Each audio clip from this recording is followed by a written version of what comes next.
मशाले लेकर चलना कि जब तक रात बाकी है, संभल कर हर कदम रखना कि जब तक रात बाकी है। मशाले लेकर चलना कि जब तक रात बाकी है, संभल कर हर कदम रखना कि जब तक रात बाकी है। मशाले लेकर चलना।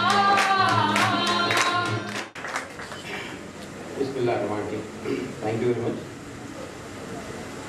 प्रकाश अम्बेडकर जी, अरुंधति राय, गीता तलवार, दोस्तों, साथियों, मेरी भी अपनी एक पहचान है, लेकिन आजकल मेरी पहचान उमर खालिद से मंसूब हो गई है।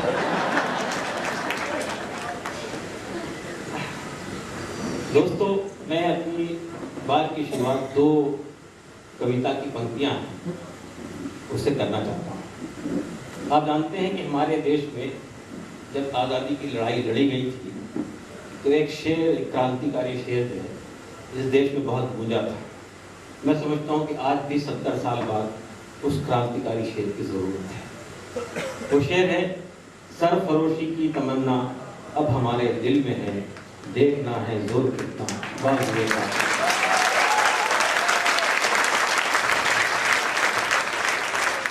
आज भी सत्ता पर एक कातिल बैठा हुआ है और उसके कातिल होने में कोई शुबा हम में से किसी को नहीं है। 2000 लोगों का कातिल गुजरात के हम में से हर आदमी जानता है। लेकिन बात इतनी सी नहीं है। अब जो कत्ल होने जा रहा है हमारे देश में वो आजादियों का कत्ल है। हमारे देश के अभी हम बाबा साहब अम्बेडकर को याद कर रहे थे, जो संविधान है हमारे सामने, जिसने हमारे मूल अधिकारों को रेस्टोर किया था, जिसने हमें सही माना में आजादी दी थी। उस आजादी को छीनने की अब जो कोशिश हो रही है, 67 साल के बाद हमारे देश की युवा पीढ़ी फिर नारा बुलंद कर रही है, हमें आजादी चाहिए, सही माना में आजादी चाहिए, देश से आजादी चाहिए, देश में आजादी चाहिए। एक और शेर मैं सुनाना चाहता हूं आपसे। एक बहुत अच्छे शायर दूसरे हफीज मिर्ठी, उन्होंने कहा था, दाद दीजिए कि हम जी रहे हैं वहां, दाद दीजिए कि हम जी रहे हैं वहां, है महाफिज जहां कातिलों की तरह। उर्दू के कुछ अल्फाज है, शायद आपके पल्ले नहीं पड़े तो आप बहुत तालियां पीटते। मैं ये समझता हूं कि ये मुझसे पहले जो सेशन हुआ था उसमें हमारी युवा पीढ़ी ने, हमारे छात्रों ने अपने अपने एक्सपीरियंस शेयर किए थे और मुझे ये लगा कि हमें मायूसी की कोई जरूरत नहीं है। हमारे देश का युवा वर्ग जाग गया है। मैं रोहित मिला की इंस्टीट्यूशनल मर्डर पर जितना दुखित हूं, उतना ही मुझे उसमें उम्मीद की एक किरण नजर आती है। उर्दू में कहते हैं, उस शर में से खैर का पहलू नजर आता है, उस क्राइसिस में से एक अपॉर्चुनिटी नजर आती है। रोहित ने अपनी जान की बलि देकर, आहुति देकर इस देश के, मैं अगर ये कहूँ कि सिर्फ दलित वर्ग को नहीं, इस देश की पूरी मजलूम पीढ़ी के अंदर एक जागरूकता पैदा की। तो मैंने वो खत बहुत ध्यान से पढ़ा है जो रोहित मिला ने अपनी मौत से चंद घंटे पहले लिखा। उस खत के अंदर इस देश की दलित वर्ग का दर्द छुपा हुआ है, वो पीड़ा छुपी हुई है कि आज हमारे देश के दलित वर्ग के लोग या इस देश के दूसरे जो मजलूम लोग हैं, चाहे वो माइनॉरिटीज के लोग हों, चाहे वो आदिवासी हों, चाहे जितने भी मजलूम लोग हैं, आज वो हमारे देश के हायर इंस्टीट्यूशंस में जो अनुभव फेस कर रहे हैं, जिस किस्म का एहसास हो रहा है, जिस किस्म का डिस्क्रिमिनेशन उनके साथ में हो रहा है, वो उस छोटे से खत के अंदर वो पूरा सिमटा है। मैं ये समझता हूं कि रोहित मिला की ये कुर्बानी जो है ये रायगा नहीं जाएगी, ये वेस्ट नहीं जाएगी। इसके जरिए से एक इनकलाब बर्पा होगा, एक रिवॉल्यूशन पैदा होगा और वो रिवॉल्यूशन यही है क्या आज देख रहे हैं आपके पूरे हमारे देश की जो विश्वविद्यालय हैं वहाँ आवाज उठ रही है, वहाँ का नौजवान जाग रहा है। मैं अपने बेटे ही के वो अल्फाज आप सामने दोहराना चाहता हूँ जो उन्होंने जेएनयू में रीसर्फेस होने के बाद तकरीर जो की थी उसमें कहा था, ये लोग हमसे डरते हैं, इसलिए डरते हैं कि हम सोचते हैं। आज हमारे विश्वविद्यालय की नई नई नई नई जनरेशन जो वो सिर्फ अपने कैरियर में नहीं लगी हुई, ये खास बात है जिनको ये सबक दिया जाता है कि तुम्हारे सामने तुम्हारा कैरियर होना चाहिए। आज आप जानते हैं कि पार्लियामेंट में जो डिबेट हुआ था उसमें स्मृति ईरानी हो या स्मृति ईरानी हो या और लोग वो क्या दे रहे थे शिक्षा, अरे तुम्हारा काम पढ़ना है, तुम कहाँ राजनीति में आ रहे हो, कहाँ तुम इन बड़े बड़े सवालों को उठा रहे हो, अधिवासियों का सवाल, पूंजीवाद का सवाल, मनुवाद का सवाल, ये आपका काम नहीं है, आपका काम पढ़ना है। उन्होंने कहा नहीं, हम अपने सिर्फ कैरियर के बारे में सोचते हैं, हम देश के बारे में सोचते हैं, हम देश के फ्यूचर के बारे में सोचते हैं। ये सवाल खड़ा हुआ कि आखिर क्या बात है कि हमारी ये सेंट्रल गवर्नमेंट जो है या हमारी जो सत्ताधारी लोग हैं वो आजकल विश्वविद्यालयों पर धावा क्यों बोल रहे हैं, क्यों हाथ डाल रहे हैं इसके ऊपर। देखिए फासीवाद है, फासिज्म, जिसके तरफ हम बहुत तेजी से बढ़ रहे हैं। अगर मैं ये बात कहूं तो शायद इसमें कोई खिलाफ वाक़या बात नहीं है कि हमारे देश में एक अनडिक्लेयर की इमरजेंसी लग गई है। आप सोच सकते हैं, आप लिख भी सकते हैं और आप बोल भी सकते हैं, लेकिन आपको देशद्रोही कह दिया जाएगा, एंटी नेशनल कह दिया जाएगा, आपको आइसोलेट किया जाएगा, आपको कॉर्नर करने की कोशिश की। आज यहां तक है, कल अगर हमने इस पर आवाज नहीं उठाई, इसके खिलाफ संघर्ष नहीं किया, इसके खिलाफ खड़े नहीं हुए, तो कल ये जो बोलने की आजादी ये भी खत्म हो जाएगी, कल जो लिखने की आजादी ये भी खत्म हो जाएगी, कल आह करने की आजादी भी खत्म हो जाएगी। किसी ने कहा ना, हम आह भी करते हैं तो हो जाते हैं बदनाम, वो कत्ल भी करते हैं तो चर्चा नहीं।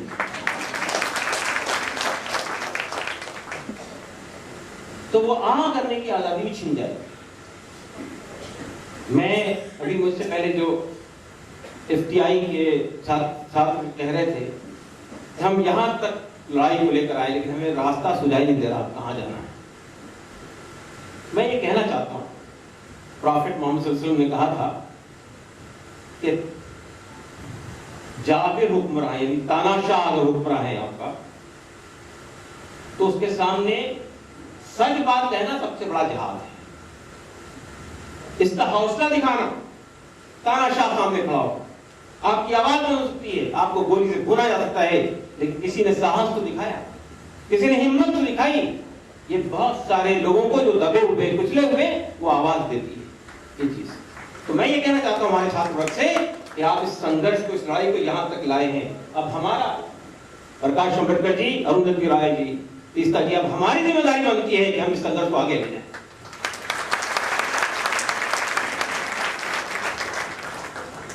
मैं ये कहना चाहता हूं कि मैं अपने दलित भाइयों से कहना चाहता हूं कि यकीनन हमारे देश में रिजर्वेशन ने हमारे दलित भाइयों को, जिनका सदियों तक शोषण हुआ, दबाया गया, पीसा गया, कुचला गया, आज ये सवाल खड़ा किया जा रहा है कि रिजर्वेशन खत्म हो जाना चाहिए, मेरिट के बुनियाद पर बात होनी चाहिए। सवाल ये पैदा होता है कि आपने सदियों, सैकड़ों साल तक जिन लोगों को पढ़ने के अधिकार से वंचित किया, जिनको सोचने के अधिकार से वंचित किया, जिनको बोलने के अधिकार से वंचित किया, अभी आपको सदियों तक भी आरक्षण देंगे तो उनका वो खत्म नहीं होगा। इसलिए मैं ये समझता हूं कि आरक्षण कोई भीख नहीं है।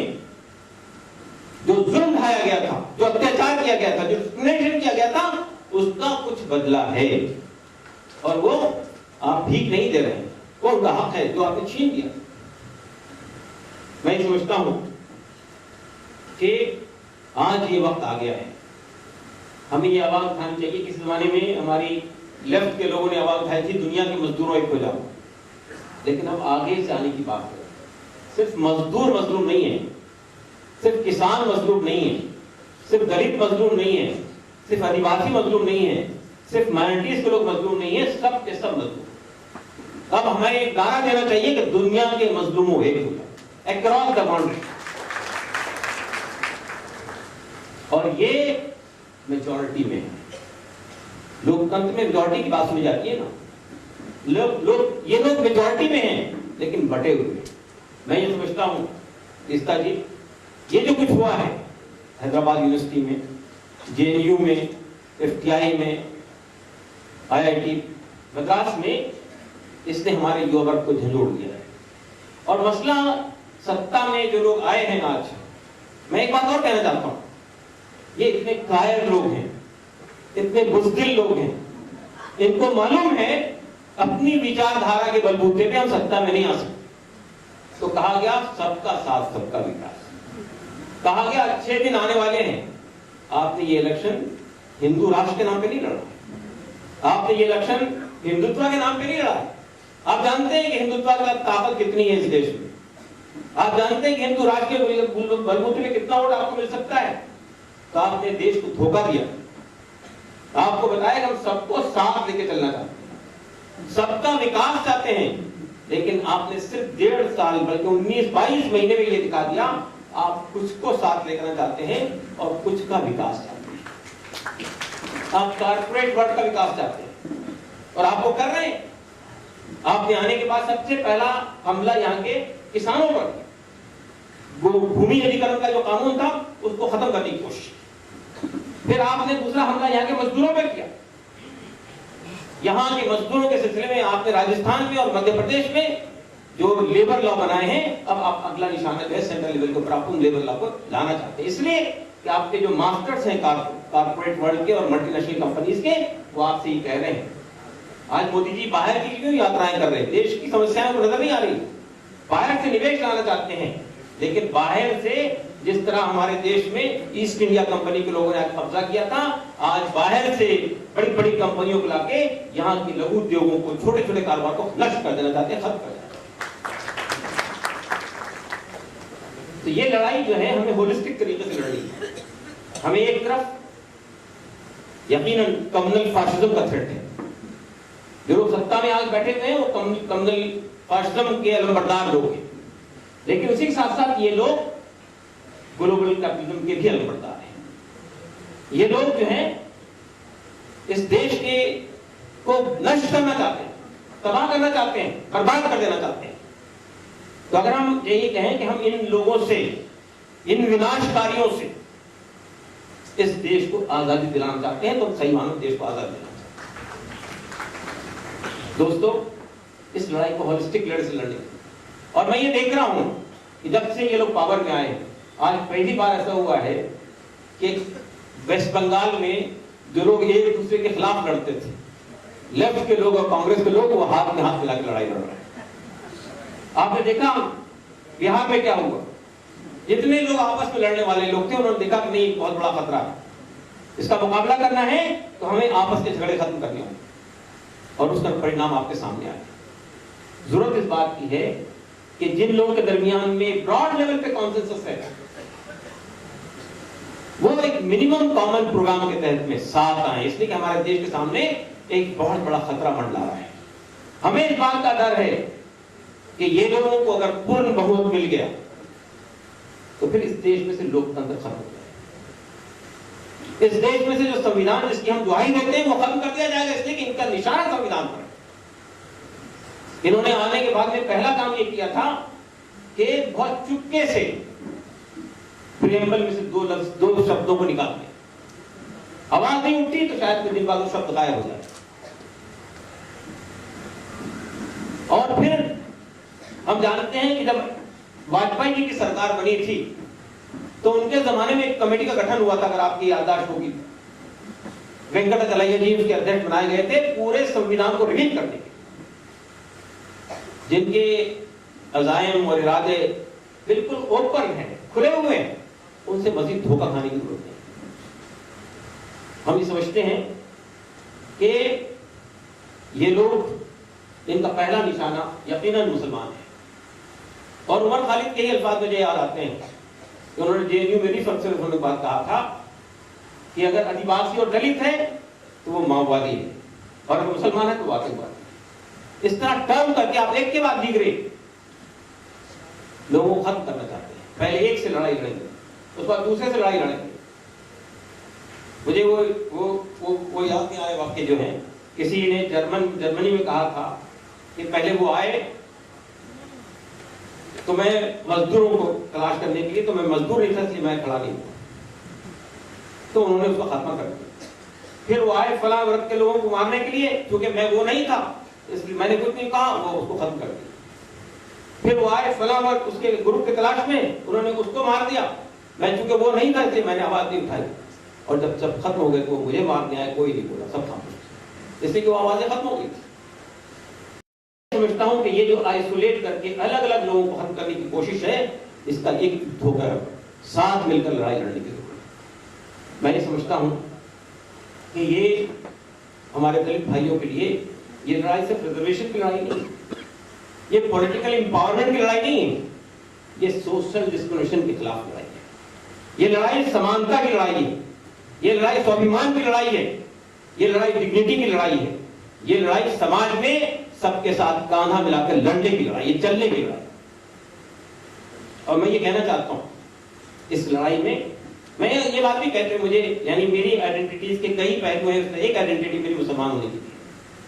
मुझे अफसोस है इस बात के ऊपर में, हम ये गर्व से कहते हैं हिंदुस्तान के अंदर मुसलमान कि हमने इस मुल्क में 800 साल तक हुकूमत, हमने ताजमहल दिया, हमने लाल किला दिया। मुसलमानों के पास सबसे भली चीज जो देने की थी वो समानता थी, इक्वलिटी थी। जो आदम, पूरी इंसानियत को आदम की औलाद समझते हैं, उन्होंने यहां पर आने के बाद में इस मनुवादी निजाम को खत्म करने की कोई कोशिश, सबसे बड़ा फॉल्ट मुस्लिम बादशाहों को ये रहा। इसलिए यहाँ इस्लाम जो है वो अपने पीछे के जरिए से नहीं आया, वो मोनार्क के जरिए से, बादशाहों के जरिए से आया। तो उन्होंने भी वही किया, उनके भी शासनकाल में भी जो अपर कास्ट थे वही सत्ता में थे साथ में, और जो दलित थे वो दलित ही रहे। और यही वो जुल्म है जो हम आज जिसको हम भोग रहे हैं। लेकिन क्या है, जो हो गया वो हो गया, इसलिए कि हम सिर्फ माजी का रोना रोने से, अपने पास का रोना रोने से कोई लड़ाई आगे नहीं बढ़ा सकते। अब जरूरत इस बात की है कि नए इक्वेशंस बनने चाहिए, कांधे से कांधा मिलकर लड़ाई लड़नी चाहिए, और जो अत्याचार हो रहा है, जो जुल्म हो रहा है इस इंसानियत पर, यहाँ के लोगों पर, चाहे वो मनुवादी निजाम के जरिए से हो, चाहे वो ग्लोबल कारपोरेट के जरिए से हो, चाहे आप देखिए ये जो फासिस्ट होते हैं, इनकी कोशिश ये होती है कि सत्ता के जितने भी प्लेटफॉर्म्स हैं, जितने भी सेंटर्स हैं ताकत के, उन सब पर कब्जा होना चाहिए। आज इनके पास लेजिस्लेचर पे कब्जा है, अब ये जुडिशरी पे कब्जा करना चाहते हैं और उसकी कोशिश कर रहे हैं। थोड़ा बहुत रेजिस्टेंस हो रहा है जुडिशरी की तरफ से, लेकिन कोशिश होगी। ब्यूरोक्रेसी पे इन्होंने कब्जा कर लिया है। और तीसरा चौथा जो किसी भी लोकतंत्र का जो पिलर होता है वो मीडिया। आज आप देखते हैं मीडिया का खड़ा हुआ है। इस पूरी लड़ाई में मीडिया का जितना रोल था वो आपके सामने आ गया है। ये कहना कि मीडिया में कोई ऑब्जेक्टिविटी पाई जाती है, मीडिया में जो है कोई न्यूट्रलिटी है, ये अपने आप को भ्रम में रखने की बात है। इस वक्त पूरा मीडिया जो है वो कारपोरेट के कब्जे में है, और कारपोरेट के इंटरेस्ट में जो चीज होती है वो दिखाता है, जो इंटरेस्ट में नहीं होती वो चीज नहीं। जो इश्यूज को सूट करते हैं वही क्वाइन होते हैं, जो इशू सूट नहीं करते हैं वो कितने ही बड़े सब्जेक्ट से आते हैं, कितनी मेजॉरिटी के पीछे खड़ी होती है, वो इशू हाईलाइट नॉन इश्यूज को इश्यूज बनाता है मीडिया, और इश्यूज को दबा देता है। आप देखिए इस पूरी लड़ाई के अंदर बजट सेशन में जेएनयू का इशू एक नॉन इशू इस माने में था कि 9 फरवरी का प्रोग्राम एक छोटा सा प्रोग्राम, और इससे पहले 2 साल से हो रहा था, ये तीसरा साल था। जो एक विश्वविद्यालय के 4 दीवारी तक सीमित था, जिसमें मुश्किल से 100 लोग थे। आखिर उस इशू किसने इंपोज किया पूरे देश के ऊपर? 2 दिन तक पुलिस ने कोई रिपोर्ट नहीं की। पुलिस की आप डेली डायरी लाकर देखिए, उसमें कहीं निशान नहीं है कि यहाँ कोई देशद्रोही का काम हुआ, देश विरोध का काम हुआ। लेकिन एक पर्टिकुलर चैनल ने पूरा बवाल खड़ा करके मजबूर किया पुलिस को कि वो एफआईआर लिखे। एक साथ एफआईआर लिखा है पुलिस ने, 2 दिन बाद उसी चैनल के वीडियो को बुनियाद बनाकर कार्रवाई। तो इसका मतलब ये कि आज मीडिया डिक्टेट कर रहा है, मीडिया गवर्नमेंट को चला रहा है, गवर्नमेंट को बता रहा है क्या करना चाहिए क्या नहीं करना चाहिए। तो ये एक बहुत बड़ा इस देश के लिए एक बहुत बड़ा चैलेंज है कि मीडिया जो है उसने गवर्नेंस के रोल को अपने हाथ में ले लिया और वो बताया, ऐसा लगता है कि हमारे 5 चैनल जो है वो सत्ता पक्ष का जो है वो माउथपीस बन गए, उनका स्पोक्समैन हो गए, उनकी बात कह रहे हैं। तो मैं ये कहना चाहता हूं कि ये जितने चैलेंजेस हमारे सामने निकल कर आए हैं, अगर हम इस लड़ाई को आगे ले जाना चाहते हैं तो हमारी जिम्मेदारी बनती है इन चैलेंजेस के मुकाबले में हमको खड़ा होना, एकजुट होना है, अपने अलायंसेस बनाने हैं, अपने आप को पोलराइज करना है। यानी अगर वो पोलराइजेशन करना चाहते हैं तो हमको एक बड़ा पोलराइजेशन करना है। और मैं ये कहना चाहता हूं आपसे कि ईमानदार लोग, अच्छे लोग, इंसाफ के लिए लड़ने वाले लोगों की इस देश में कमी नहीं है। सवाल लीडरशिप का है, सवाल इसका है कि आगे कौन बढ़ के क्षमा को, मशल को, झंडे को अपने हाथ में लेता है। लोग पीछे आने के लिए तैयार हैं। कुछ लोगों को हिम्मत दिखानी होगी, कुछ लोगों को साहस दिखाना होगा, कुछ लोग आगे आना होगा। जिस दिन हम ये साहस दिखाएंगे, और मुझे अपनी नई पीढ़ी से, नई जनरेशन से कोई मायूसी नहीं है। मैं महसूस ये कर रहा हूं, ये चिंगारी जो हमारे खाक स्तर में है, ये शोला बनने के लिए तैयार है। वक्त का इंतजार करना है।